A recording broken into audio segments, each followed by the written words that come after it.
제발 저 좀 도와주세요. 누가 저를 잡으러 와요. 한 소년이 여회장의 손목을 꼭 붙잡고 떨리는 눈으로 바라본다. 그녀는 놀라 몸을 순간적으로 움찔했다. 뒤를 돌아본 그녀의 시선이 마주한 것은 낡은 후드티와 해진 운동화를 신고 있는 작은 소년이었다. 소년의 얼굴은 추위와 긴장으로 새하얗게 질려 있었고 두 눈은 커다랗게 두려움으로 가득 찼다. 구독, 좋아요 꼭 눌러주시고 어디서 듣고 계신지도 댓글 남겨주세요. 그곳에 행운과 단밤이 깃들기를 바랄게요. 사연 시작합니다. 늦겨울 바람이 골목 끝에서부터 밀려오며 시장의 비닐 지붕을 흔들고 있었습니다. 여회장은 오랜만에 찾는 교회로 향하던 길에 익숙하면서도 낯선 시장의 소음을 천천히 지나고 있었어요. 겉으로는 여전히 냉정하고 단단해 보였지만 손목 위에 채워진 오래된 시계를 바라보는 눈빛만큼은 사뭇 부드러웠습니다. 그 시계는 아들이 생전에 선물했던 것이고 여회장은 매주 교회 가는 날만큼은 꼭 그 시계를 차고 나왔습니다. 시계 뒷면에는 흐릿한 글자가 새겨져 있었는데 그녀는 매번 그 문장을 손가락으로 쓰다듬곤 했습니다. 약한 자 편에 서라. 엄마가 사랑하는 아들에게. 그 문장을 다시 떠올리던 순간 여회장은 저도 모르게 한숨을 내쉬었어요. 그 한숨에는 그리움과 상실감이 동시에 담겨 있었습니다. 시장 골목은 평소처럼 분주했지만 여회장의 발걸음은 조용하고 일정했습니다. 비서는 항상 뒤에서 한 발자국 거리로 따라오며 주변을 살폈고 여회장은 그에게 이 길이 가끔 그립다고 작은 목소리로 말했어요. 비서는 여회장의 안전을 걱정한다는 이유로 이 길을 늘 반대했지만 오늘만은 여회장의 고집을 꺾기 어려웠습니다. 그때였습니다. 어디선가 작은 신음 같은 소리가 들려왔습니다. 여회장은 시선도 돌리지 않은 채 걸음을 옮겼지만 소리는 점점 가까워지고 있었습니다. 실례합니다. 아주머니. 어린 목소리가 떨리며 여회장의 바로 옆에서 울려 퍼졌습니다. 여회장의 팔이 갑자기 잡아당겨졌고 그녀는 놀라 몸을 순간적으로 움찔했습니다.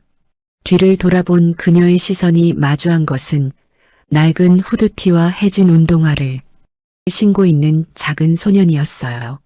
소년의 얼굴은 추위와 긴장으로 새하얗게 질려 있었고 두 눈은 커다랗게 뜨여 있었습니다. 소년은 숨을 고르며 여회장을 바라보았습니다. 제발 저 좀 살려주세요. 누가 따라와요. 그 말투에는 거짓도 계산도 느껴지지 않았습니다. 여회장은 순간적으로 아이의 손을 뿌리치지 못하고 오히려 더 단단히 붙들어 주었습니다. 비서는 당황한 표정으로 앞으로 다가오며 아이를 떼어내려 했습니다. 회장님, 위험합니다. 이런 건 흔한 수법입니다. 얘야, 잠깐 비켜줄래? 하지만 소녀는 여회장의 손목 시계를 바라보며 갑자기 두 눈을 크게 떴습니다. 그 시계는 아이에게도 익숙한 물건처럼 보였어요. 소년의 눈빛은 흔들리다가 조금 더 가까이 다가오며 떨리는 목소리로 말했습니다. 이 시계 본 적 있어요. 그때 집에 와서 사진 찍어주던 아저씨가. 여회장은 그 말이 무슨 뜻인지 이해하지 못했지만 심장이 묘하게 뛰기 시작했습니다. 주변 상인들은 웅성거리고 시장 사람들은 호기심으로 여회장을 둘러보기 시작했습니다. 비서는 상황을 정리하려 했지만 소녀는 여회장의 옷자락을 꼭 잡고 놓지 않았습니다. 제발요, 거기 가면 안 돼요. 다시 잡아가려고 해요. 소년의 목소리는 거의 울음에 가까웠습니다. 여회장은 아이의 떨림을 느끼며 조용히 입을 열었어요. 누가 널 잡아간다는 거니? 무슨 일이 있었니? 소녀는 대답하지 않고 계속 뒤를 돌아보았습니다. 그때 시장 입구 쪽에 낯선 남자의 실루엣이 서 있는 것이 보였습니다. 소녀는 그 모습을 보는 순간 여회장의 몸 뒤로 숨으며 겁에 질린 목소리로 말했어요. 저 사람이에요. 저 사람이 따라왔어요. 비서는 즉시 남자 쪽을 경계했지만 남자는 접근하지 않고 그저 멀리서 서성일 뿐이었습니다. 이 상황이 단순한 추적일지 아니면 오해일지 누구도 알 수 없었습니다. 여 회장은 잠시 혼란스러웠습니다. 그러나 아이의 손이 차갑게 떨리는 것을 느끼자 마음이 흔들리기 시작했습니다. 손목 아래에서 아들의 시계가 닿는 온기가 전해졌고 여 회장은 무의식적으로 시계를 한번 바라보았습니다. 그리고 속삭이듯 혼잣말을 했습니다. 왜 하필 오늘 이 아이를 만나게 된 걸까? 비서는 여 회장의 표정을 살피며 조심스럽게 말했습니다. 회장님, 지금은 이곳을 벗어나시는 게 좋겠습니다. 아이와 그냥 놔두시고요. 그러나 여 회장은 아이를 떼어놓지 않았습니다. 오히려 아이의 어깨를 감싸며 낮은 목소리로 말했어요. 괜찮아. 내가 같이 있어줄게. 우선 다른 곳으로 가자. 소녀는 그제야 조금 안도한 듯 고개를 끄덕였습니다. 여 회장은 비서에게 근처 카페로 이동하자고 지시했고 비서는 마지못해 고개를 끄덕였어요. 그들의 발걸음이 움직이기 시작하자 멀리 서 있던 남자의 실루엣도 함께 움직였습니다. 소녀는 그 모습을 보고 다시 여 회장의 옷을 꽉 잡았어요. 여 회장의 마음속에는 점점 설명할 수 없는 긴장감이 차오르고 있었고 그 긴장감 속에서 오래전 잃은 아들의 그림자가 어렴풋이 떠올랐습니다. 그리고 여 회장은 이렇게 느꼈습니다. 이 만남이 우연이 아닐 수도 있겠구나. 카페로 들어서자 따뜻한 공기와 커피 향이 골목의 긴장감과 대조적으로 느껴졌습니다. 여 회장은 소년을 창가 쪽 의자에 앉히고 조심스레 물잔을 건네주었어요. 소년의 손은 여전히 차갑고 떨리고 있었고 여 회장은 아이가 물을 쏟지 않도록 손등을 가볍게 받쳐주었습니다. 비서는 문 쪽을 경계하며 서 있었고 창밖을 유심히 살펴보며 남자의 모습을 추적하려 했습니다. 카페 안은 조용했지만 여 회장의 가슴속은 어떤 설명할 수 없는 불편함과 호기심으로 가득 차오르고 있었어요. 소녀는 물잔을 쥔 채 여 회장을 바라보았습니다. 할머니, 저 정말 거기 가기 싫어요. 다시 잡혀가면 할머니 혼자 남아요. 그 말은 문장이 끝나기도 전에 눈물과 함께 흐트러졌고 여 회장은 잠시 말을 잃었습니다.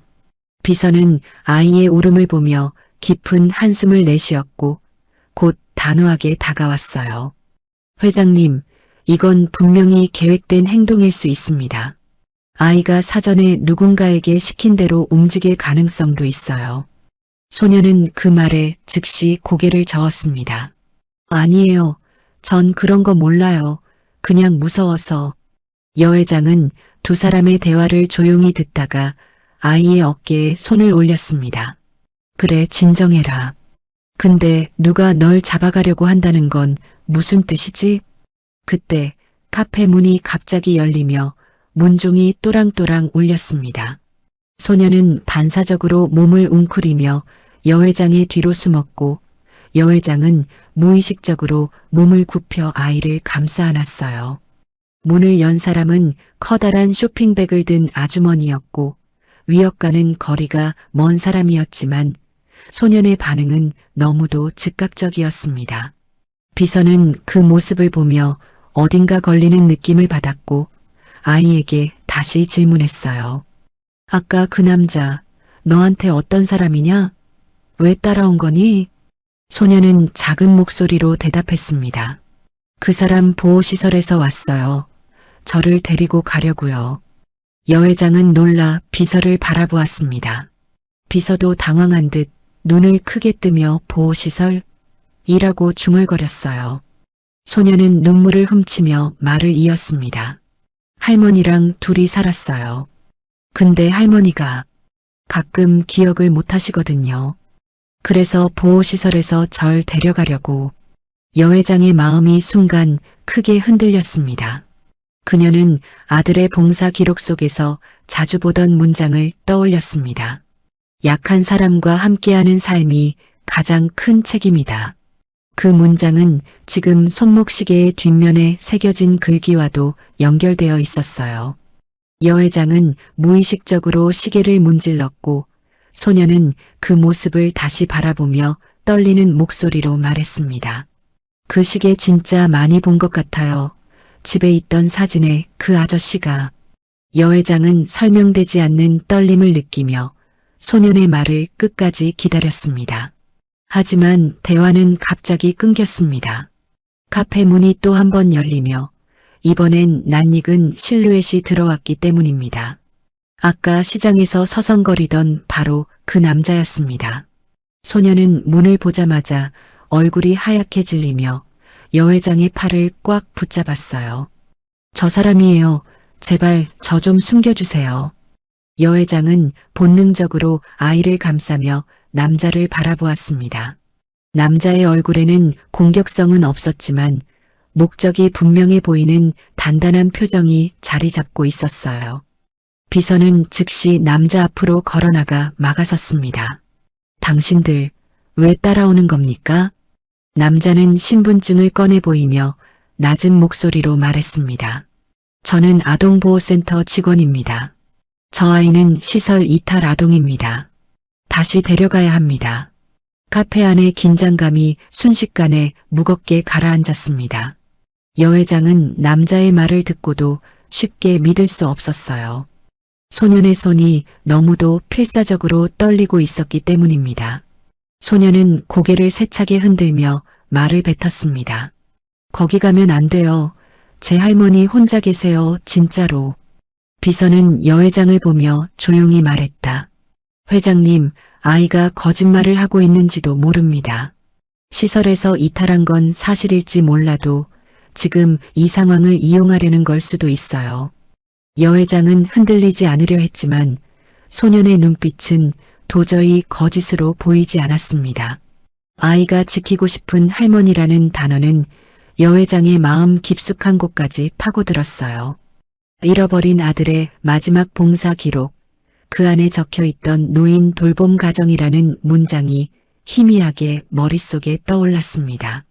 그 기록이 왜 갑자기 떠오르는지 여 회장은 설명할 수 없었지만 오늘 이 아이를 만난 것이 단순한 우연은 아니라는 느낌이 들기 시작했습니다.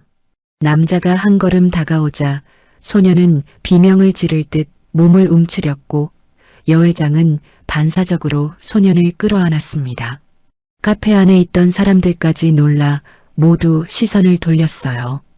여 회장은 남자를 향해 단호하게 말했습니다. 알겠습니다. 일단 아이가 이렇게 떨고 있는데 강제로 할 수는 없습니다. 남자는 숨을 깊게 들이켜며 한 발 뒤로 물러섰습니다. 하지만 그의 표정엔 이 아이만큼은 반드시 데려가야 한다는 책임감이 고스란히 남아 있었어요. 여 회장은 소년의 어깨를 토닥이며 조용한 목소리로 물었습니다. 괜찮아. 우선 내 옆에 있고 내 할머니 지금 혼자 계신 거니? 소년은 고개를 끄덕이며 눈물을 손등으로 닦았습니다. 내 저라도 없으면 아무도 없어요. 그 말은 여 회장의 마음을 깊게 흔들었습니다. 비서는 계속해서 안절부절 못하며 상황을 정리하고자 했지만 여 회장은 이미 결심이 선 듯 보였어요. 그녀는 소년을 다시 한번 바라보며 조용히 말했습니다. 좋아. 그럼 내가 말한 할머니 지금 뵈러 가자. 소년은 눈을 크게 뜨며 고개를 끄덕였고 남자는 의아한 표정을 지었지만 더 이상 강하게 개입하지 않았습니다. 카페 안은 잠시 조용해졌고 여 회장은 아들의 시계가 다시 손목 아래서 따뜻하게 닿는 것을 느꼈어요. 그 순간 여 회장의 마음속엔 이런 생각이 떠올랐습니다. 오늘 이 아이를 만난 건 어쩌면 아들이 남긴 어떤 신호일지도 모른다. 카페를 나와 세 사람은 조심스레 골목 반대편으로 걸어갔습니다. 남자는 일정 거리를 유지하며 계속 따라왔지만 여 회장은 소년의 손을 놓지 않았어요. 소녀는 한 걸음 내디딜 때마다 뒤를 돌아보며 눈을 크게 떴고 여 회장은 그 떨림이 팔을 통해 그대로 전해지는 것을 느꼈습니다. 시장 골목의 소음은 여전히 크고 어수선했지만 소년에게 들리는 세상은 두려움뿐인 듯했어요. 비서는 주변을 경계하며 앞서 걸었고 여 회장은 소년을 품에 끌어안듯 발걸음을 맞췄습니다. 근처 작은 쉼터에 도착하자 여 회장은 아이를 벤치에 앉히고 조용히 숨을 고르도록 했습니다. 소녀는 무릎 위에서 손을 꼬아쥐며 떨리는 숨을 내쉬었고 여 회장은 잠시 그 모습을 지켜보았어요. 비서는 주변을 몇 번 더 살피다가 조심스럽게 입을 열었습니다. 회장님, 이 아이 말만 믿고 움직이는 건 위험합니다. 사실 확인이 필요해요. 여 회장은 고개를 끄덕였지만 눈빛은 이미 다른 곳을 향하고 있었습니다. 그녀의 시선은 아이의 작은 손, 떨림, 그리고 그 눈 속 깊은 상처에 머물러 있었어요. 여 회장은 소년에게 부드럽게 물었습니다. 네가 그렇게 두려워하는 이유를 조금만 알려줄 수 있을까? 소년은 놀란 듯 여 회장을 바라보다가 조용히 고개를 숙였습니다.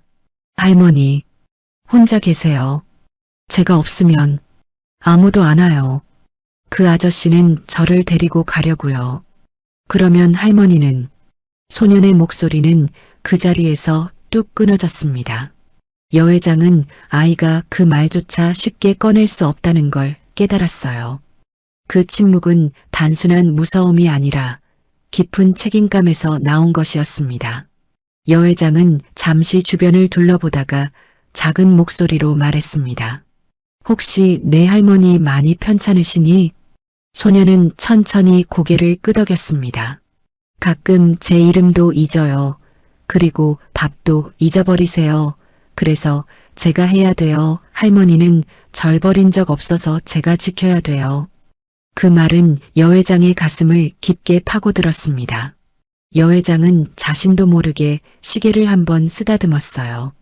아들의 흔적이 손끝에서 느껴지는 듯했고 문득 아들의 목소리가 귓가에 스치는 듯했습니다. 엄마, 약한 사람을 지키는 게 내가 하고 싶은 일이에요. 그때의 따뜻한 표정이 기억 속에서 어렴풋이 떠올랐습니다. 여 회장은 자신이 왜 이 아이에게 흔들리는지 알 것 같았어요. 아들의 빈자리를 억지로 붙잡고 살던 지난 세월 동안 그녀는 누군가에게 마음을 기울였던 적이 거의 없었습니다. 그런데 이 아이의 말 한마디, 떨림 하나가 여 회장 마음속에 남아있던 닫힌 문을 조금씩 열고 있었죠. 비서는 그 모습을 보고 깊은 숨을 내쉬었어요. 하지만 여 회장은 알아차렸습니다. 아들이 생전에 어디서 어떤 봉사를 했는지, 누구를 도왔는지 그녀는 곧 알 수 있을 것 같은 기분이 들었어요. 그 감정은 예감과 걱정, 그리고 희미한 희망이 뒤섞인 복잡한 것이었습니다. 여 회장은 다시 아이에게 물었습니다. 네가 아까 말한 집에 와서 사진 찍어주던 아저씨, 그게 누구였을까? 소녀는 잠시 침묵하다가 기억을 더듬듯 대답했어요. 키가 크고 말투가 착했어요. 그리고 항상 시계를 찼어요. 할머니랑 저랑 같이 사진도 찍어주고 밥도 사줬어요. 여 회장은 그 설명을 들으며 손목에서 따뜻해지는 시계의 감촉을 느꼈습니다. 그 순간 가슴이 미묘하게 조여드는 듯 했어요. 소년이 말하는 사람의 모습은 너무도 익숙했습니다. 하지만 여 회장은 아직 그 단어를 입 밖에 낼 수 없었어요. 비서는 아이의 말을 메모하며 조심스럽게 여 회장에게 속삭였습니다. 회장님, 혹시 그럴 가능성이? 여 회장은 작은 손짓으로 비서의 말을 가로막으며 조용히 말했어요. 아직은 몰라요. 하지만 뭔가 연결되어 있는 건 분명해요. 소녀는 여 회장의 눈을 바라보며 떨리는 목소리로 말했습니다. 할머니, 저 믿어요? 여 회장은 잠시도 망설이지 않고 고개를 끄덕였습니다. 그래, 내가 하는 말을 믿고 싶어? 그리고 직접 가서 확인해 보고 싶어? 소년의 눈빛에 작은 빛이 비쳤습니다. 두려움이 완전히 사라진 건 아니었지만 그의 표정에는 누군가 자신을 지켜주려 한다는 안도감이 피어오르고 있었어요. 여 회장은 자리에서 일어나 아이의 손을 조심스레 잡았습니다. 내 집이 어디인지 알려줄래? 할머니가 계신 곳으로 함께 가자. 소녀는 결심한 듯 고개를 끄덕이며 자리에서 일어났습니다. 비서는 여전히 걱정스러운 표정이었지만 여 회장의 단호한 눈빛을 보고 더 이상 반대하지 않았어요. 남자는 멀리서 그들을 지켜보고 있었고 여 회장은 잠시 그 남자의 시선을 받아들였지만 단단한 목소리로 말했습니다. 우린 지금 아이의 집으로 갈 겁니다. 필요하다면 뒤따라와도 되지만 아이를 겁주진 말아주세요. 남자는 망설이다가 결국 고개를 끄덕였습니다. 소녀는 여 회장 옆에서 조용히 말했습니다. 감사합니다. 진짜로요. 여 회장은 아이의 손을 더 따뜻하게 감싸며 대답했어요. 괜찮아. 오늘은 우리가 함께 움직여야 하는 날인 것 같네. 그 말은 여 회장 스스로도 놀랄 만큼 자연스럽고 깊은 울림을 담고 있었습니다. 그리고 세 사람은 조용히 시장 골목을 빠져나가기 시작했어요. 이제부터 펼쳐질 이야기가 여 회장이 다시 잊고 지내던 누군가를 지키는 마음을 깨우게 될 거라는 걸 그녀는 어렴풋이 느끼고 있었습니다. 시장 골목을 빠져나오자 분주하던 소리가 뒤로 멀어지고 차가운 바람만 남았습니다. 여 회장님은 소년의 손을 천천히 감싸 쥔 채 조심스레 걸음을 옮기셨습니다. 소년은 몇 걸음마다 뒤를 돌아보며 경계하는 눈빛을 보였고 그 모습에서 두려움이 쉽게 사라지지 않았다는 걸 알 수 있었어요. 비서님은 앞장서서 길을 확인하며 조심스럽게 물었습니다. 집까지 얼마나 걸리니? 소녀는 작은 목소리로 대답했습니다. 조금 멀어요. 언덕을 하나 넘으면 돼요. 걷는 동안 여 회장님은 아이의 손이 계속해서 떨리는 것을 느끼셨습니다. 그 작은 손은 또래가 짊어질 수 없는 무게를 이미 오래 견뎌온 손처럼 무겁게 느껴졌습니다. 여 회장님은 속으로 생각하셨죠. 얼마나 많은 일을 겪었길래 이렇게까지 경계하는 걸까.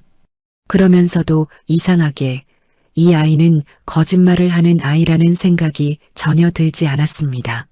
골목은 점점 더 좁아졌고 오래된 담벼락과 낡은 상가들이 이어졌습니다. 비서는 주변을 살피며 말했습니다. 동네가 생각보다 많이 낙후됐습니다. 조심하세요, 회장님. 여 회장님은 조용히 고개를 끄덕이며 말씀하셨어요. 괜찮아요. 이 아이가 안내하고 있으니까. 얼마 지나지 않아 소녀는 가파른 언덕 끝에 있는 작은 단층 집 앞에서 멈춰 섰습니다. 집은 오래된 나무 문이 조금 삐걱거렸고 창문에는 바람을 막기 위한 비닐이 덧붙여져 있었습니다. 소녀는 숨을 들이쉬고 조용히 말했습니다. 여기에요, 저희 집입니다. 그 말과 함께 그의 표정은 더욱 굳어졌고 여 회장님은 본능적으로 아이의 어깨를 감싸주고 싶다는 생각이 들었어요. 문을 열자 은은한 약 냄새와 오래된 나무 냄새가 섞인 공기가 방 안을 감쌌습니다. 여 회장님은 조심히 신발을 벗고 안으로 들어섰습니다. 집안은 작고 소박했지만 정리를 해보려 한 흔적이 여기저기 보였습니다. 낡은 장판, 오래된 달력, 작은 탁자 위에 물컵 하나. 이 모든 것이 소년과 할머니가 버티며 살아온 시간을 고스란히 보여주는 듯 했어요. 방 한편에서 작은 움직임이 보였습니다. 그곳엔 할머니가 담요를 어깨에 두른 채 가만히 앉아 계셨습니다. 얼굴에는 치매 증세가 보였고 두 눈은 초점을 잃은 채 허공을 바라보고 있었어요. 소녀는 급히 달려가 무릎을 꿇으며 외쳤습니다. 할머니, 저 왔어요. 무서우셨죠? 할머니는 소년의 얼굴을 몇 번 더 바라보신 뒤에야 미묘한 미소를 지으셨습니다. 도연이구나, 우리 도연 왔구나. 여 회장님은 그 장면을 보며 마음 깊은 곳이 저릿하게 울렸습니다. 비서님도 주변을 둘러보며 말문을 잇지 못했습니다. 예상보다 훨씬 열악한 환경이었고 그는 놀라듯 숨을 고르며 방안을 바라보았어요.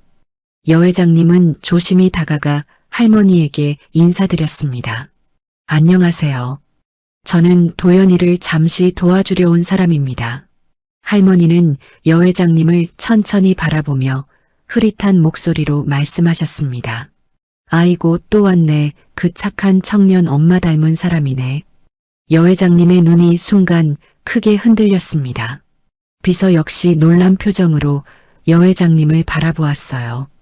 소녀는 할머니의 말뜻을 이해하지 못한 듯 고개를 갸웃했습니다. 여 회장님은 떨리는 숨을 가다듬으며 조용히 물으셨습니다. 청년이 왔었다고요? 할머니는 더 이상 대답하지 않고 다시 혼잣말을 이어갔습니다. 그때 여 회장님의 시선이 방 한쪽에 놓인 작은 액자에 멈췄습니다. 액자 속에는 흐릿하지만 소중한 사진이 담겨 있었어요. 소년과 할머니가 함께 웃고 있는 사진, 그리고 그 옆에서 카메라를 들고 있는 한 남자의 모습이 흐릿하게 비쳐 있었습니다. 얼굴은 또렷하게 보이지 않았지만 그 남자가 찬 손목 시계의 실루엣은 여 회장님의 손목 위에 있는 시계와 똑같은 모양, 똑같은 광택, 똑같은 줄을 가진 시계였어요. 여 회장님의 숨이 순간 멎었습니다. 비서도 사진을 보고 조용히 속삭였어요. 회장님, 저 시계 혹시? 여 회장님은 말없이 자신의 시계를 손끝으로 만지며 숨을 들이마셨습니다. 아들의 목소리가 들리는 듯 했어요. 엄마, 저는 약한 사람을 지키고 싶습니다. 그게 제가 하고 싶은 일입니다. 소녀는 사진을 꺼내 여 회장님에게 조심스레 내밀었습니다. 이 아저씨예요. 저랑 할머니 사진 찍어준 분 밥도 사주고 시계도 항상 차고 있었어요. 여 회장님은 떨림을 숨기며 물으셨습니다. 도연아, 이 사진 언제쯤 찍은 거니?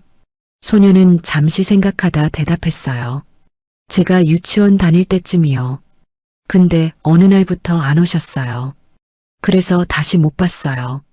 여 회장님은 사진을 바라보며 마음속에서 무언가 천천히 맞춰지는 느낌을 받았습니다. 사진 속 시계, 할머니의 말, 소년이 느꼈던 익숙함, 그리고 오늘 우연처럼 겹쳐진 만남까지 모든 것이 한 지점을 가리키고 있었어요. 그러나 여 회장님은 아직 말을 꺼낼 수 없었습니다. 가슴이 너무 빠르게 뛰었기 때문입니다. 비서는 숨을 고르며 말했습니다. 회장님, 이건 정말 우연이 아닌 것 같습니다. 여 회장님은 사진을 소년에게 돌려주며 부드럽게 물었어요. 도연아, 내가 그렇게 지키고 싶은 분이 바로 이 할머니 맞지? 소년은 단호하게 고개를 끄덕였습니다. 네. 할머니는 저한테 유일한 가족이에요. 그래서 잡혀가면 안 돼요. 정말로요. 그 말은 작지만 누구보다 단단한 진심이었습니다. 여 회장님은 천천히 아이의 손을 감싸며 말했습니다. 그래. 오늘부터는 같이 생각해보자. 네가 혼자서 감당하기엔 너무 힘든 일이었을 거야. 소년의 눈가에 눈물이 고였고 여 회장님은 조용히 그 눈물을 닦아주셨습니다. 그리고 마음속 깊은 곳에서 오래 묻어두었던 생각이 다시 떠올랐습니다. 아들아, 내가 지키려 했던 사람들 이제는 내가 찾아봐야겠구나. 소년의 집에서 나오자 바람이 다시 매섭게 얼굴을 스치고 지나갔습니다. 하지만 여 회장님의 마음속에서는 햇살 같은 따뜻함과 설명하기 힘든 먹먹함이 동시에 일렁이고 있었어요. 비서는 조용히 뒤따르며 여 회장님의 표정을 살폈습니다. 소녀는 작은 발걸음으로 여 회장님 옆을 따라 걸었고 가끔씩 걱정스러운 듯 집 쪽을 돌아보기도 했죠. 여 회장님은 아이의 그런 모습을 볼 때마다 마음속 깊은 곳에서 오래 잠들었던 감정이 조용히 깨어나는 것을 느끼셨습니다. 동네를 벗어나 넓은 길로 들어서자 비서가 조심스럽게 말을 꺼냈습니다.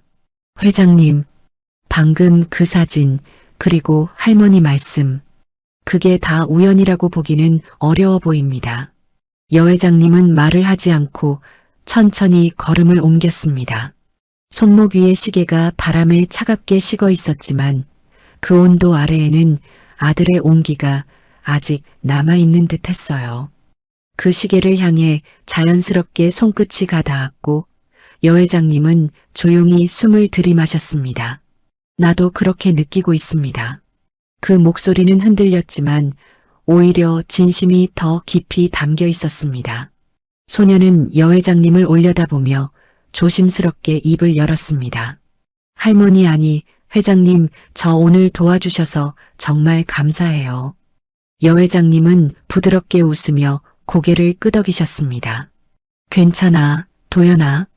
내가 혼자가 아니라는 걸 조금이라도 알았다면 그걸로 충분해. 소녀는 고개를 끄덕였지만 금세 표정이 다시 어두워졌어요. 근데 시설에서 또 오면 어쩌죠? 할머니는 혼자 두면 아무것도 못하시는데요. 그 말은 너무 작은 목소리였지만 그 안에는 커다란 책임감이 담겨 있었습니다. 여 회장님은 잠시 걸음을 멈추고 아이의 눈을 바라보셨습니다. 그 눈에는 두려움과 슬픔, 그리고 어린 나이에 어울리지 않는 성숙함이 담겨 있었어요. 도연아, 내가 지금까지 얼마나 열심히 버텨왔는지 내가 조금은 알 것 같아. 소년의 눈이 커지며 여 회장님을 바라보았고 여 회장은 이어서 말했습니다. 하지만 네가 모든 걸 책임질 수는 없어. 어른들이 함께 도울 거야. 소녀는 그 말을 듣는 순간 어깨가 살짝 떨렸습니다. 누군가가 자신에게 그런 말을 해준 것은 오랜만 아니 처음이었습니다. 비서는 두 사람을 바라보며 한숨을 내쉬었습니다. 회장님, 이 문제는 간단하지 않습니다. 보호시설은 법적 근거가 있고 아이가 이탈했다면 절차상 데려가려 할 겁니다. 소년이 움찔하자 여 회장님은 아이의 손등을 조용히 덮어주었습니다. 그러니까 우리가 사실을 먼저 확인해야 합니다. 도연이가 정말 혼자 할머니를 돌보고 있다면 그건 단순한 이탈 문제가 아닙니다. 비서는 여 회장님의 결심 섞인 목소리를 듣고 더 이상 반박하지 못했어요. 잠시 걷다 보니 작은 편의점 앞을 지나게 되었습니다. 소녀는 순간 발걸음을 멈추더니 조심스럽게 말했습니다. 여기 제가 아르바이트 하던 곳이에요. 여 회장은 놀라며 물었습니다. 너 일하고 있었니? 학교는? 소녀는 고개를 숙였습니다. 학교는 쉬고 있어요. 할머니 때문에요. 돈도 필요하고요. 새벽에는 신문도 돌렸어요. 그 말에 여 회장님의 가슴이 순간적으로 조여들었습니다. 그 작은 체구가 감당하기엔 너무 벅찬 일들이었죠. 편의점 주인은 소년을 알아보고 인사를 건넸습니다. 도연아, 오늘은 쉬어라. 힘들었지? 여 회장은 그 모습을 보며 다시 한번 생각했습니다. 이 아이는 참 성실하게 살고 있었구나. 소녀는 자신보다 할머니가 먼저라는 마음 하나로 버텨왔던 것이었습니다. 다시 길을 걷는 동안 여 회장은 말없이 아이를 지켜보았습니다. 소년의 얼굴엔 피곤함이 묻어 있었지만 눈빛만큼은 절대로 포기하지 않겠다는 단단함이 있었습니다. 그리고 그 모습은 여 회장이 생전에 보았던 아들의 모습과 너무나도 닮아 있었어요. 아들은 늘 말했죠. 엄마, 저는 약한 사람을 돕는 게 좋아요. 그게 제가 살아가는 이유예요. 그 목소리가 바람처럼 스쳐가자 여 회장은 걸음을 잠시 멈추셨습니다. 비서가 걱정스레 다가왔습니다. 회장님, 괜찮으십니까? 여 회장님은 작은 미소를 지으며 고개를 끄덕였습니다. 괜찮아요. 그런데 마음이 조금 아플 뿐입니다. 그 말 속에는 많은 의미가 담겨 있었죠. 소년이 겪는 현실이 아프고 아들이 떠난 후 마음속에 남아있던 허전함이 다시 흔들리고 있었기 때문입니다. 소녀는 여회장 앞에서 조용히 멈춰서며 말했습니다. 회장님, 제가 할머니 지키는 거 잘하고 있는 걸까요? 여회장님은 깊은 숨을 내쉬며 아이의 어깨에 손을 올렸습니다. 도연아, 너는 내가 할 수 있는 최선을 다하고 있어. 하지만 이제는 너 혼자서 감당하지 않아도 돼. 소녀는 그 말을 듣고 두 손을 꽉 쥐었어요. 마치 오래 기다리던 말을 드디어 들은 듯한 표정이었습니다. 여회장은 하늘을 한번 올려다보았습니다. 그리고 마음속으로 이렇게 중얼렀죠. 아들아, 너를 닮은 이 아이를 이제 내가 지켜야겠구나. 소년과 헤어진 뒤 여회장은 비서와 함께 조용한 사무실로 돌아왔습니다. 해가 저물어가는 창밖 풍경이 길게 그림자를 드리우고 있었고 사무실 안의 공기는 전에 없이 무겁고 고요했습니다. 비서님은 몇 번이고 말을 꺼내려다 멈추는 듯 고민하다가 조심스럽게 물었습니다. 회장님, 혹시 그 사진 속 시계를 정말 보신 겁니까? 여회장은 잠시 눈을 감고 숨을 고르셨어요. 네, 내가 준 시계였습니다. 아들에게요. 그 한 문장은 오래된 기억의 문을 조심스럽게 여는 것처럼 떨림이 담긴 말투였죠. 여회장은 책상 서랍을 천천히 열었습니다.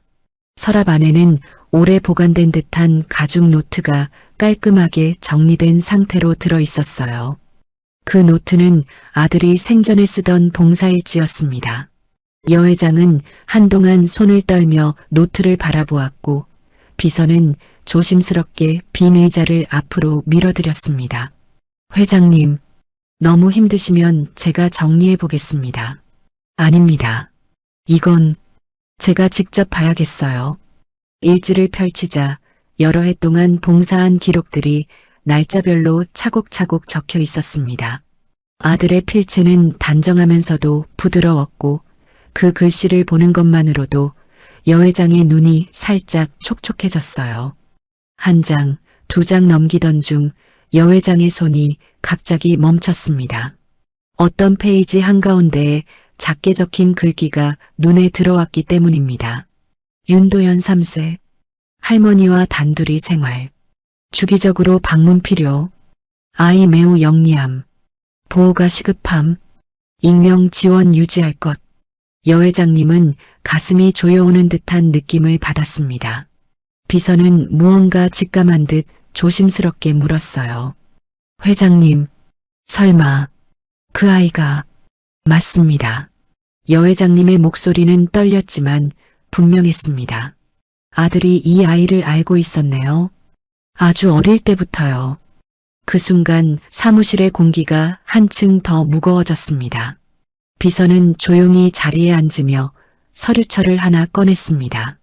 회장님, 사실 오늘 시설에서 연락이 왔습니다. 도연이라는 아이가 몇 년간 익명 후원을 받아왔다고 후원 기록이 필요하다고 하더군요. 여회장은 즉시 고개를 들었습니다. 익명 후원? 언제부터입니까? 정확한 날짜는 이 서류에 있습니다. 확인해 보시겠습니까? 비서가 건네준 서류에는 10년간 지속된 소액 정기 후원, 후원자 정보 미공개라고 적혀 있었고 추가 문구 하나가 여회장의 시선을 사로잡았습니다. 서류 서명 방식이 동일, 필체가 독특함. 여회장님은 서명란을 자세히 바라보셨습니다. 숫자 7을 쓸 때 끝을 살짝 위로 꺾는 독특한 습관, 그리고 작은 메모를 덧붙일 때 사용하는 둥근 필체.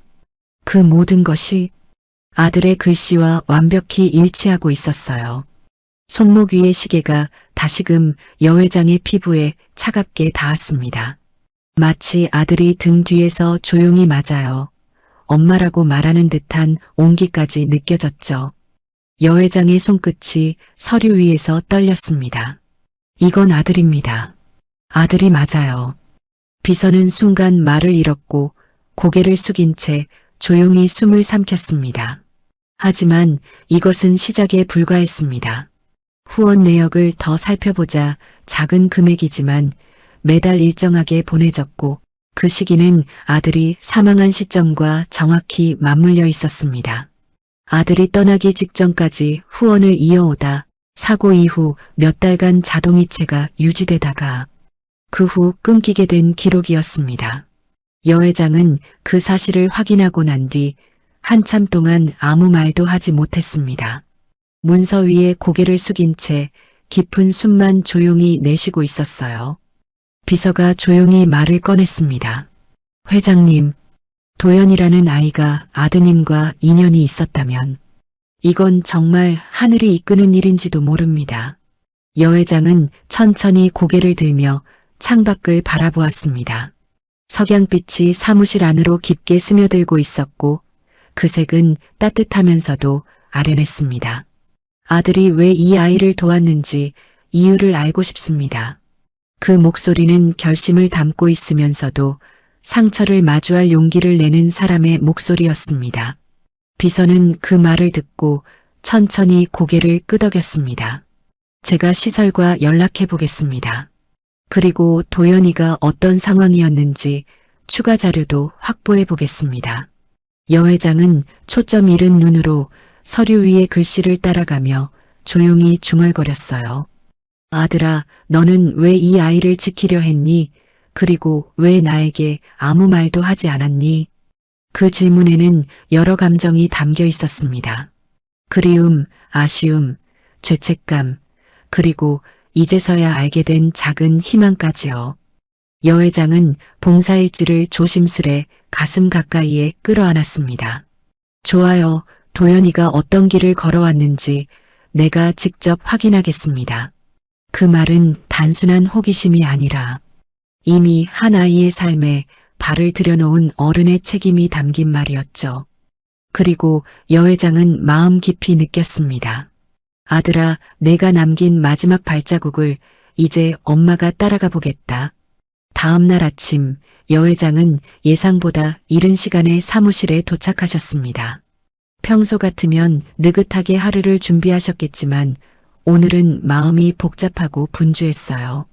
책상 위에는 어젯밤 다시 펼쳐본 아들의 봉사일지가 놓여 있었고 여 회장님은 그 위에 손을 얹은 채 오래도록 움직이지 못했습니다. 아들의 글씨, 아들이 적어둔 도연이라는 이름, 그리고 보호가 시급함이라는 문구가 계속 마음속에 머물렀죠. 비서님이 조심스레 문을 두드리며 들어왔습니다. 어머니, 좋은 아침입니다. 혹시 오늘은 도연이와 관련된 자료를 먼저 보시겠습니까? 여 회장님은 천천히 고개를 끄덕이며 말씀하셨습니다. 그래요. 어젯밤 생각을 많이 했습니다. 이 아이에 대해 좀 더 알아야겠어요.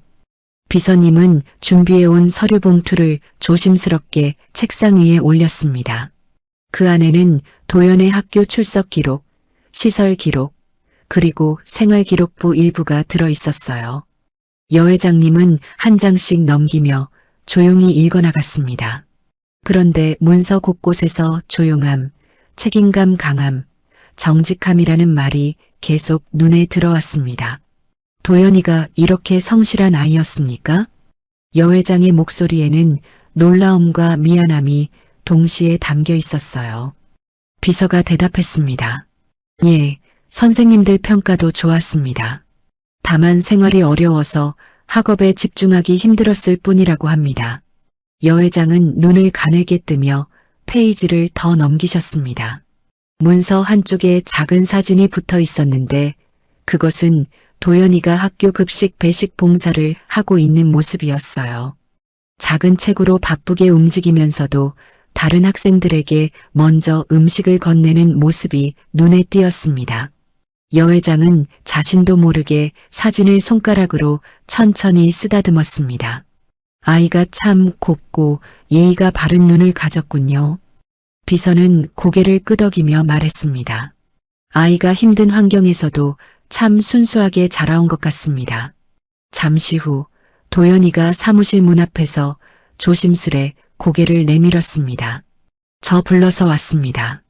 그 목소리는 여전히 작은 떨림이 있었지만 어제보다 오늘의 아이는 조금 더 안정된 모습이었어요.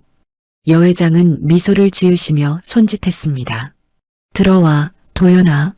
소녀는 두 손을 가지런히 모아 품에 안듯 들어와 앉았습니다. 그리고 여 회장의 책상 위에 있던 사탕 봉지를 보고 눈을 크게 뜨며 말했어요. 이거 저 먹어도 되나요? 도연이는 부끄러운 듯 웃으며 사탕을 꺼냈습니다. 감사합니다. 사탕도 오랜만이네요. 아이의 그 조심스러운 모습에서 여 회장은 마음이 한 번 더 흔들렸습니다. 아들은 어려운 이웃을 도울 때도 늘 이런 표정을 지었죠. 무언가를 주면서도 오히려 감사해하며 미소 짓던 그 모습이 도연의 표정과 너무 닮아 있었어요. 여 회장님은 차분한 목소리로 물었습니다. 도연아, 너는 평소에 어떻게 하루를 보내? 새벽에 신문도 돌리고 편의점에서도 일했다고 했지? 도연은 양손을 무릎 위에 올려놓고 차분히 대답했습니다. 내 새벽에 신문 돌리고 학교 갔다가 오후에 편의점에서 일했어요. 그리고 집에 가서 할머니 드실 밥 준비했어요. 그 말은 단순한 설명이 아니라 이 아이의 삶 전체가 담긴 고백이었습니다. 여 회장은 잠시 말을 잇지 못한 채 도연을 바라보았습니다. 그럼 너는 쉬는 시간도 거의 없었겠네. 괜찮아요. 힘들긴 해도 할머니가 좋아하시니까요. 그 말은 너무 담담했고 그래서 더 마음이 아파왔습니다. 비서도 말을 잇지 못하고 고개를 숙였지만 도연은 이상하다는 듯 여 회장을 바라봤어요. 회장님 왜 그러세요? 저 이상한 말 했나요? 여 회장은 천천히 고개를 저으며 부드럽게 대답했습니다. 아니, 내가 살아온 이야기를 듣고 참 기특해서 어린 나이에 이렇게 사는 게 흔치 않거든. 도연은 얼굴이 빨개지며 손을 흔들었습니다. 아니에요. 전 그냥 제가 해야 하는 걸 한 것뿐이에요. 그 말은 겸손이 아니라 진심처럼 들렸습니다. 여 회장은 잠시 아들의 이야기를 떠올렸습니다. 아들도 항상 이런 말투였죠. 엄마, 제가 하는 건 대단한 게 아니에요. 그냥 누군가는 해야 하는 일이었어요. 그래서일까요? 도연의 말 한마디, 표정 하나가 계속해서 아들의 기억을 건드렸습니다. 비서가 조용히 물었습니다. 도연아, 혹시 학교 선생님들과는 계속 연락을 하고 있었니? 도연은 고개를 저었습니다. 안유 갈 때마다 눈치 보여서 숙제도 잘 못 냈고요. 그 말 속에는 아이가 감당했던 외로움과 부담이 그대로 묻어 있었어요. 여 회장은 손끝으로 시계줄을 살짝 만지며 결심하듯 말했습니다. 도연아, 네가 혼자 너무 많은 일을 해왔는데 앞으로는 조금은 다른 어른들이 너를 도울 거야. 도연은 놀란 눈으로 여 회장님을 바라보았죠. 정말 도와주시는 건가요? 그래, 내 할머니도 함께. 소년의 입술이 떨렸고 금방이라도 눈물이 고일 듯 흔들렸습니다. 그러나 그는 끝까지 참으며 웃었습니다. 정말 감사합니다. 회장님, 저 잘할게요. 그 표정 하나가 여 회장의 마음을 완전히 움직였습니다. 아들이 생전에 지키려 했던 선함이 지금 이 아이에게도 그대로 살아있다는 느낌이었어요. 그리고 여 회장은 확신했습니다. 도연아, 너는 우연히 만난 아이가 아니구나. 이건 내가 꼭 이어받아야 하는 인연이구나. 도연이가 사무실을 떠난 뒤 여 회장은 창밖을 바라보며 한참 동안 생각에 잠겼습니다. 아이의 순수함과 성실함, 그리고 그 속에 스며 있는 외로움이 자꾸 마음을 건드렸습니다. 비서는 서류를 정리하며 조심스레 상황을 살폈고 여 회장의 표정이 평소보다 훨씬 부드러워졌다는 걸 느낄 수 있었어요. 그러나 그 부드러움은 오래가지 않았습니다. 갑자기 사무실 전화가 날카로운 소리로 울렸습니다. 회장님, 보호시설에서 연락이 왔습니다. 비서의 목소리는 평소보다 조금 더 긴장되어 있었어요. 여 회장은 눈썹을 살짝 찌푸리며 받았습니다. 네, 말씀하세요. 전화기 너머에서 들려오는 소리는 단단하고 절차적인 말투였습니다. 도영군이 어제 시설을 이탈했습니다. 오늘 안으로 강제로라도 데려가야 합니다. 여 회장의 손끝이 순간 떨렸습니다. 아이가 이탈한 사유를 자세히 확인해 보셨습니까? 그건 중요하지 않습니다. 회장님. 법적으로 우리는 즉시 아이를 보호시설로 복귀시키는 의무가 있습니다. 여 회장은 깊고 차가운 숨을 내쉬며 대답했습니다. 그 아이의 집에 치매 증세가 있는 할머니가 홀로 계시는 걸 알고 계십니까? 시설 관계자는 잠시 말을 멈추더니 건조하게 대답했습니다. 그 부분은 저희 관할이 아닙니다. 그 말은 여 회장의 감정을 크게 건드렸습니다. 아이를 데려가면 할머니는 제대로 돌봄을 받지 못한 채 방치될 수 있습니다. 도영군의 주 보호 대상은 할머니가 아니라 저희입니다. 절차에 따라 처리하겠습니다. 그 순간 비서가 걱정스러운 눈빛으로 여 회장을 바라보았고 여 회장은 전보다 훨씬 단단한 목소리로 말했다. 잠시만요. 제가 아이를 직접 만나 상황을 확인하겠습니다. 시설 관계자는 짧게 대답하고 전화를 끊어버렸습니다. 전화를 내려놓자 사무실 안이 다시 고요해졌지만 그 고요함은 처음보다 무겁고 팽팽했습니다. 비서가 조심스럽게 말했습니다. 보호시설이 이렇게 강하게 나오면 상황이 복잡해질 수 있습니다. 여 회장은 단호히 고개를 저었습니다. 도연이는 시설로 돌아가면 할머니와 분리됩니다. 그것은 그 아이에게 더 큰 상처가 되지요. 비서는 숨을 들이키며 말했습니다. 네, 이해합니다. 하지만 법적 절차상 우리가 개입하기엔 제한이 있습니다. 여 회장은 책상 위에 놓인 아들의 봉사일지를 조용히 펼쳤습니다. 그 안에 적힌 문장들이 다시 눈에 들어왔어요. 아이 매우 영리함, 보호가 시급함, 할머니와 분리되면 위험. 이 문장들은 마치 아들이 직접 지금의 상황을 설명하고 있는 것처럼 생생했습니다. 여 회장은 그 페이지를 손끝으로 눌러잡고 조용히 말했습니다. 아들이 이 아이를 왜 돕고 싶었는지 이제 조금 알 것 같습니다. 바로 그때 사무실 문이 급하게 두드려졌습니다. 병우팀장이 얼굴에 긴장된 표정을 짓고 들어왔어요. 회장님, 방금 로비에서 어떤 남성이 찾아왔습니다. 도연이라는 아이와 관련해서 왔다고 합니다. 그 말에 여 회장은 즉시 자리에서 일어나셨습니다. 비서도 놀라며 따라 나섰죠. 로비에 도착하자 어제 시장에서 보았던 그 남자가 서 있었습니다. 시설 직원이었던 그는 더욱 단단한 표정으로 여 회장을 바라보았어요. 회장님, 다시 말씀드리지만 아이를 데려가야 합니다. 법적으로 저희 책임입니다.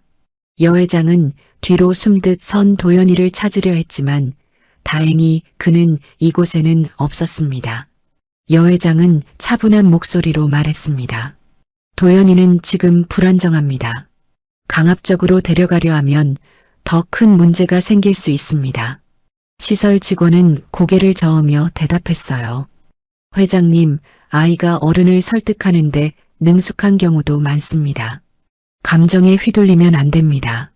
그 말은 여 회장의 마음을 불쾌하게 만들었습니다. 그 아이는 어른을 속일 만한 아이가 아닙니다. 적어도 제가 보기엔 그렇습니다. 직원은 한숨을 쉬며 다시 강조했습니다. 법은 감정보다 우선합니다. 비서가 나서서 말했습니다. 그렇다면 서류를 보여주십시오.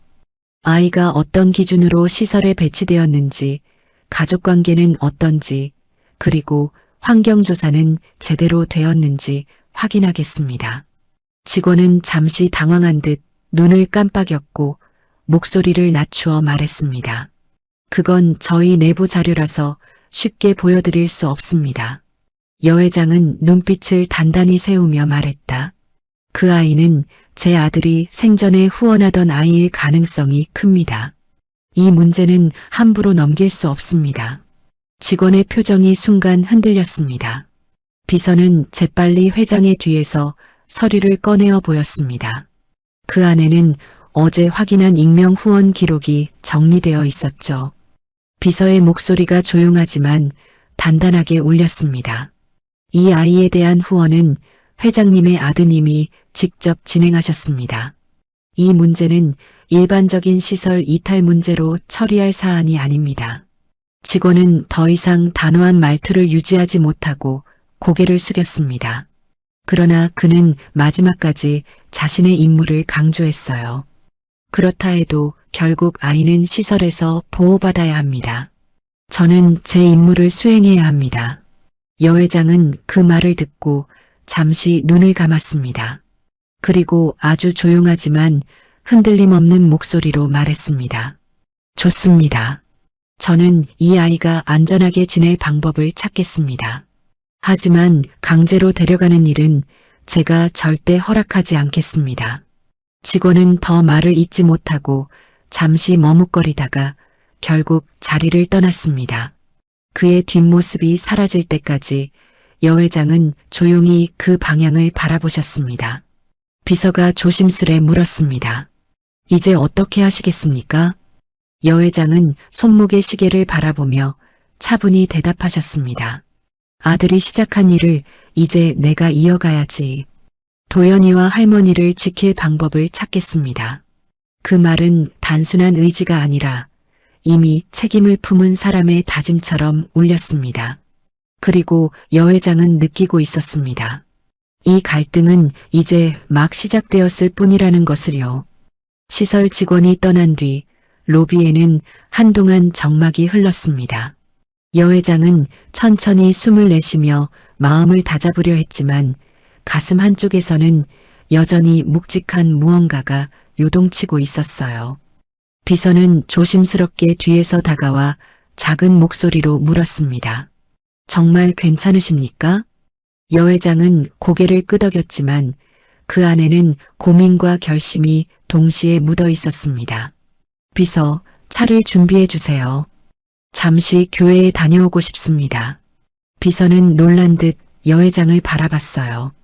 평소 여 회장이 교회에 가는 날은 정해져 있었고 계획에 없는 방문은 드물었기 때문입니다. 하지만 비서는 더 묻지 않고 대답했습니다. 예, 준비하겠습니다. 차 안에서 여 회장은 창밖 풍경을 바라봤습니다. 도연이의 흔들리는 눈, 할머니의 흐릿한 미소, 사진 속 아들이 찬 시계, 이 모든 장면이 마음속에서 뒤섞여 회전하듯 떠올랐습니다. 여 회장은 손목의 시계를 살며시 만지며 중얼거렸습니다. 아들아, 너는 왜 나에게 아무 말도 하지 않았니? 왜 이렇게 혼자 짊어지고 다녔니? 그 말 속에는 그리움과 후회, 그리고 책임감이 함께 담겨 있었어요. 교회에 도착하자 내부는 고요했고 창문 사이로 들어오는 햇빛이 따뜻하게 강단을 비추고 있었습니다. 여 회장은 천천히 걸어가 맨 앞자리에 앉았습니다. 아무도 없는 공간에서 여 회장은 손을 모으며 깊은 숨을 들이마셨습니다. 그리고 아주 조용히 말을 꺼냈습니다. 하나님, 제가 무엇을 해야 하는지 알려주십시오. 그 순간 아들과 함께 앉았던 오래된 기억이 떠올랐습니다. 예배가 끝난 후 아들은 늘 환한 얼굴로 말했죠. 엄마, 세상을 바꾸는 건 거창한 일이 아니에요. 그냥 한 사람의 손을 잡아주는 거예요. 여 회장의 눈가가 서서히 젖어들었고 그 말이 지금의 상황을 정답처럼 가리키고 있다는 느낌이 들었습니다. 기도를 마친 여 회장은 천천히 일어나셨습니다. 그리고 결심한 듯 단단한 표정으로 비서에게 말했어요. 변호사에게 연락해 주세요. 아이에 대한 법적 보호 절차를 알아봐야 합니다. 비서는 놀란 표정으로 여 회장을 바라봤습니다. 도연이를 정식으로 보호하시려고 하십니까? 여 회장은 주저없이 고개를 끄덕였습니다. 네. 아들이 남겨둔 인연을 제가 이어가야 합니다. 그 아이를 지키겠습니다. 차로 돌아가는 길, 비서는 조심스럽게 여 회장에게 서류 하나를 건넸습니다. 시설 측에서 보낸 추가 자료입니다. 혹시 도움이 될까 싶어서요. 여 회장은 차에 타자마자 서류를 펼쳐보았습니다. 그 안에는 도연이 가정에 대한 간단한 평가가 있었지만 중요한 기록 하나가 눈에 들어왔습니다. 도연군은 정서적 안정이 필요함. 가장 신뢰하는 대상 사진 찍어주던 아저씨라고 진술함. 여 회장은 그 문장을 보는 순간 가슴이 꽉 막힌 것처럼 숨이 멈췄습니다. 사진 속 아저씨는 바로 그녀의 아들이었기 때문입니다. 그 아이가 가장 신뢰했던 사람, 가장 기다렸던 사람, 그리고 그 아이의 마음속에서 안전한 어른으로 남아있던 사람이 바로 자신의 아들이었다는 사실에 여 회장은 손끝이 떨렸습니다. 아들아, 너는 정말 이 아이의 삶을 지키고 있었구나. 여 회장의 눈에서 조용히 눈물이 떨어졌습니다. 비서는 그 모습을 보고 더 이상 아무 말도 하지 않았어요. 잠시 후 차는 다시 도심을 향해 달렸고 여 회장의 표정은 어느 때보다 단단해져 있었습니다. 비서, 도연이와 할머니가 머무를 수 있는 임시 거처를 마련해 주세요. 의료지원팀도 준비시키고요. 예, 바로 진행하겠습니다. 여 회장은 이어서 말했습니다. 그리고 시설에서 아이를 강제로 데려갈 수 없도록 법적 보호 절차도 병행해야 합니다. 비서는 힘있게 고개를 끄덕였어요. 네, 변호사팀과 함께 검토하겠습니다. 차가 사무실로 다시 들어오는 길, 여 회장은 창밖을 바라보며 조용히 중얼거렸습니다. 도연아, 이제는 걱정하지 않아도 돼. 내가 혼자서 지켜왔던 세계를 이제는 내가 함께 지킬게. 그 말은 기도처럼 조용했지만 앞으로 벌어질 큰 변화를 예고하는 결심이었습니다. 그날 오후 여 회장은 변호사 팀과의 긴 회의를 마치고 사무실로 돌아왔습니다. 회의는 예상보다 복잡했고 아이와 할머니를 지키기 위한 절차는 생각보다 다양했습니다. 하지만 여 회장은 조금도 주저하지 않았습니다. 아들의 흔적을 발견한 이상 더는 한 걸음도 물러날 수 없다고 느끼셨죠. 비서는 조심스럽게 사무실 문을 두드리며 들어왔습니다. 변호사님이 검토하던 자료 중에서 이상한 게 나왔다고 합니다. 여 회장은 고개를 들며 물었습니다. 이상한 자료라니요. 무슨 내용입니까? 익명 후원과 관련된 계좌 명의가 확인됐습니다. 그 말에 여 회장의 심장이 순간 멎는 듯 했습니다. 확인됐다고요? 그게 무슨 뜻입니까? 비서는 작은 USB를 건네며 대답했습니다. 직접 보시는 게 좋겠습니다. 변호사님도 깜짝 놀랐습니다. 여 회장은 숨을 깊게 들이마시고 컴퓨터를 켜 USB를 연결했습니다. 화면에는 은행 자료가 떠 있었고 그곳엔 익명으로 처리된 후원 기록의 원본 문서들이 차례로 정리되어 있었어요. 여 회장은 떨리는 손으로 스크롤을 내렸습니다. 그리고 그 순간 눈앞에 보이는 한 문장이 여 회장의 시선을 단번에 붙잡았습니다. 예금주 박지훈. 여 회장님의 손이 그대로 굳어버렸습니다. 박지훈, 그 이름은 여 회장의 외아들 이름이었습니다. 그 문자를 보는 순간 사무실의 모든 소리가 멀어지고 숨이 막히는 듯한 감각이 밀려왔어요. 비서가 조용히 말했습니다. 후원자는 아드님이 맞습니다. 여 회장은 마른 침을 삼키며 문서를 확대했습니다. 진행된 후원 내역, 사용된 자동이체 날짜, 그리고 아들이 사고를 당하기 하루 전까지 기록된 전송 로그. 모든 것이 아들이라는 사실을 명백히 증명하고 있었습니다. 그 순간 여 회장의 눈이 또 다른 문구에 멈췄습니다. 후원 목적 보호자 부재 아동 지원. 특이사항 부모 대신 보호를 도울 의지가 강함. 직접 방문함. 정서적 유대 있음.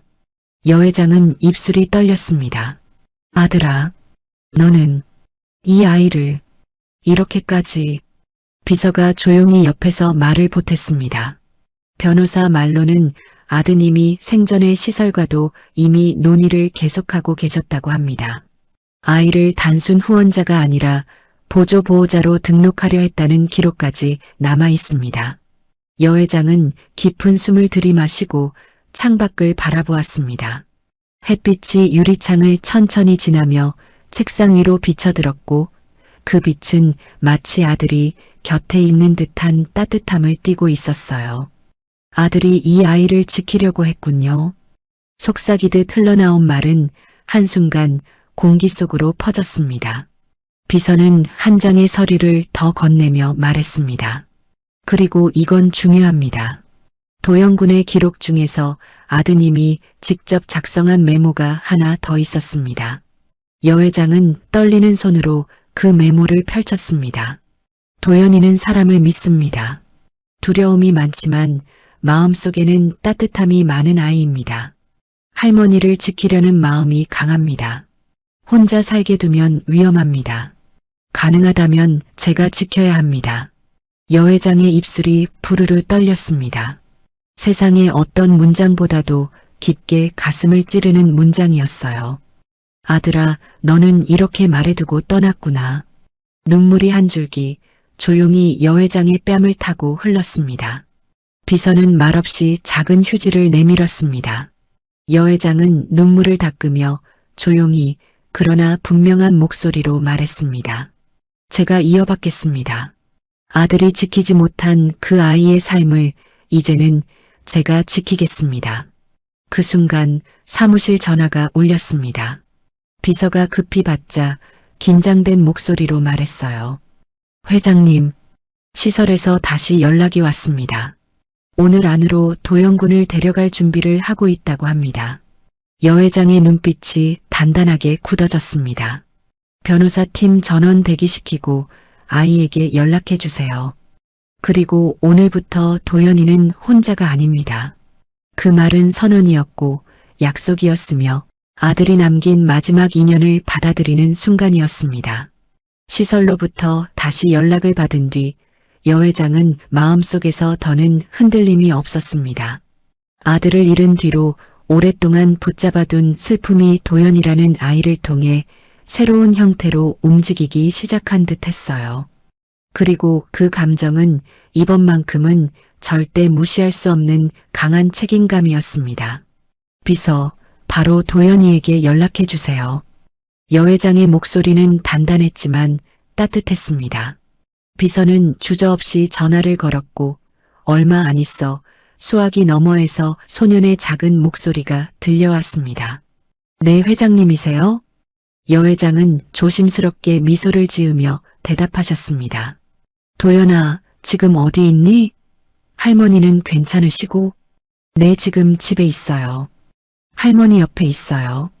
소년의 목소리에는 여전히 불안이 묻어 있었지만 여 회장의 목소리를 듣고 조금은 안심한 듯 했어요. 도연아, 내가 곧 그쪽으로 갈게. 오늘은 함께 있어야 할 것 같네. 정말요? 오시는 거예요? 소년의 목소리는 놀램과 기쁨이 뒤섞여 떨리고 있었습니다. 전화를 끊자 비서가 조심스레 물었습니다. 지금 직접 가시는 겁니까? 네, 그 아이와 할머니를 더 이상 불안하게 둘 수 없습니다. 여 회장은 코트를 여미며 덧붙이셨어요. 그리고 지금부터는 아들이 못해준 일을 제가 해야 합니다. 차는 빠르게 소년의 동네로 향했고 도착했을 때는 해가 지기 시작하고 있었습니다. 집 앞에 도착하자 도연이가 문을 열고 뛰어나왔습니다. 작은 몸이 여 회장 앞에서 멈추며 밝게 인사를 했어요. 회장님, 진짜 오셨네요.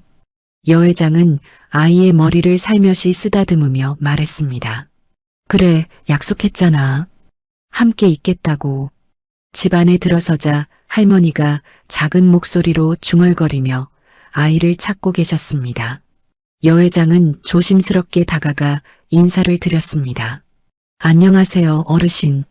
저는 지난번 뵈었던 사람입니다. 할머니는 여 회장을 바라보며 눈을 찡그렸습니다. 그러다 문득 표정이 누그러지며 말했어요. 아이고, 그 착한 청년 엄마 닮은 사람이 왔네. 그 말은 또 한 번 여 회장의 가슴을 두드렸습니다. 아들의 모습과 자신의 모습이 이 집 안 어딘가에 오래 머물러 있었던 것처럼 느껴졌어요. 여 회장은 할머니의 손을 조심스럽게 잡으며 말했습니다. 오늘은 저희가 도와드리겠습니다. 걱정하지 마세요. 할머니는 여 회장의 손을 살짝 어루만지며 고개를 끄덕였습니다. 비서는 따뜻한 물과 약을 준비했고 집안은 잠시 안정된 분위기로 바뀌었습니다. 도연이는 할머니 옆에 앉아 담요를 여며드리며 말했다. 할머니, 오늘은 걱정 안 하셔도 돼요. 회장님이랑 비서님이 우리 도와주신대요. 할머니의 눈이 촉촉해지며 떨리는 목소리가 흘러나왔습니다. 그래, 우리 도연 잘했다, 잘 키웠네. 그 말을 들은 여 회장의 입술이 조금 떨렸습니다. 아들의 봉사일지를 통해, 이제는 직접 확인한 사실을 통해 도연에게는 이미 가족을 지키는 마음이 깊게 자리 잡고 있다는 걸 다시 실감할 수 있었어요. 여 회장은 잠시 자리에서 일어나 비서를 불렀습니다. 준비했던 의료팀과 간병인을 여기로 보내주세요. 그리고 아이와 할머니가 머물 임시 거처도 곧 마련해야 합니다. 비서는 즉시 고개를 숙였습니다. 예, 바로 진행하겠습니다. 도연이는 놀란 듯 눈을 크게 뜨며 물었습니다. 회장님 정말요? 할머니를 도와주시는 거예요? 여 회장은 천천히 도연이의 손을 잡으며 말했습니다. 내가 혼자 감당하기엔 너무 많은 일이잖아. 이제는 함께 할 거야. 너는 이제 혼자가 아니야. 그 말이 끝나자 도연이의 눈동자가 흔들렸습니다. 오랜 시간 억눌러 왔던 감정이 서서히 넘쳐나는 듯 했어요. 소녀는 입술을 꽉 깨물다 결국 조용히 눈물을 흘렸습니다. 회장님, 제가 꼭 잘할게요. 저 더 열심히 할게요. 할머니도 꼭 지킬 거예요. 여 회장은 아이를 부드럽게 안아주며 대답했습니다. 그 마음이면 충분해. 너는 이미 할 수 있는 걸 다 해왔어. 한참 동안 아이를 달래고 난 뒤 여 회장은 방 안에서 사진 액자를 다시 발견했습니다. 아들이 도연이와 할머니 곁에서 웃던 그 사진이었어요. 여 회장은 액자를 조용히 가슴에 품으며 중얼거렸습니다. 아들아, 내가 지키던 아이를 이제는 엄마가 지킬게. 걱정하지 말아라. 그 순간 창문 너머로 불어오는 저녁바람이 방 안을 스쳤고 여 회장은 마치 아들이 곁에서 미소 짓는 듯한 따뜻함을 느꼈습니다. 도연이는 여 회장님 옆에 앉아 조용히 말했습니다. 회장님, 우리 이제 가족 같은 거죠? 여 회장은 눈물을 삼키며 미소 지었습니다. 그래, 도연아. 이제는 그렇게 불러도 되겠다. 그 말과 함께 여 회장님 인생에서 닫혀 있었던 감정의 문 하나가 천천히 열리고 있었습니다. 밤이 깊어갈수록 도연이의 작은 집에는 오래된 전등 불빛이 조용히 흔들리고 있었습니다. 하지만 오늘 이 집안에 흐르는 공기는 어제와는 완전히 달랐습니다. 불안과 두려움이 지배하던 공간에 오랜만에 누군가가 함께 있다는 따뜻함이 자리 잡고 있었어요. 의료지원팀이 도착해 할머니의 상태를 점검했고 여 회장은 그 과정을 한 걸음도 떨어지지 않고 지켜보셨습니다. 의사는 조심스럽게 말했습니다.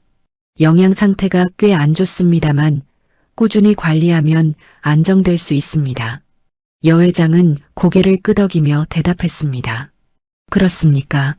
앞으로는 제가 책임지겠습니다. 도연이는 그 말을 듣고 눈을 반짝였어요. 회장님 정말로요? 그래. 더는 혼자 버티지 않아도 되는 환경을 만들어줄게. 의료팀이 돌아간 뒤 집안에 다시 고요가 찾아왔습니다. 할머니는 편안히 잠들어 있었고 도연이는 작은 숨을 고르며 할머니 옆에 앉아 있었습니다. 여 회장은 방 한가운데 서서 오랜 시간 그 모습을 바라보셨습니다. 마치 오래전 자신이 아들과 함께했던 나지막한 밤들을 떠올리는 듯한 눈빛이었어요. 도연아, 여 회장의 부드러운 목소리에 소년이 고개를 들었습니다. 네, 회장님?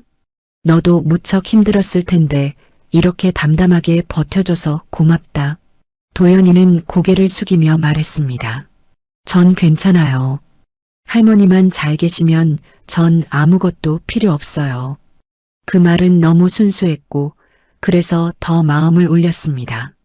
여회장은 천천히 소년 옆에 앉아 물었습니다. 도연아, 혹시 너는 가족이 어떤 거라고 생각하니? 소년은 잠시 생각하더니 조용히 고백했어요. 같이 있어주는 거요. 그리고 아무리 힘들어도 서로를 버리지 않는 거요. 여회장의 가슴이 뜨겁게 울렸습니다. 그 말은 아들이 생전에 여회장님에게 자주 하던 말과 너무 닮아 있었어요. 엄마, 가족은 곁에 있어주는 거예요. 말보다 행동으로 보여주는 거죠. 그때의 목소리가 귓가에 생생하게 스쳐 지나갔습니다. 여회장은 작은 숨을 내쉬고 도연이의 손을 가만히 잡았습니다. 너는 이미 가족이 무엇인지 알고 있구나. 도연이는 눈을 동그랗게 뜨며 여회장을 바라봤어요. 그런가요? 그래. 그리고 너 혼자만 애쓰지 않아도 되는 가족도 있다는 걸 알게 되길 바래. 잠시 후 비서가 준비한 서류 가방을 들고 들어왔습니다. 여회장은 조용히 일어나 서류를 펼치며 말했습니다. 도연아, 내가 너의 후견인이 되기 위한 절차를 진행하려 해. 그러면 시설에서도 더는 너를 강제로 데려갈 수 없단다.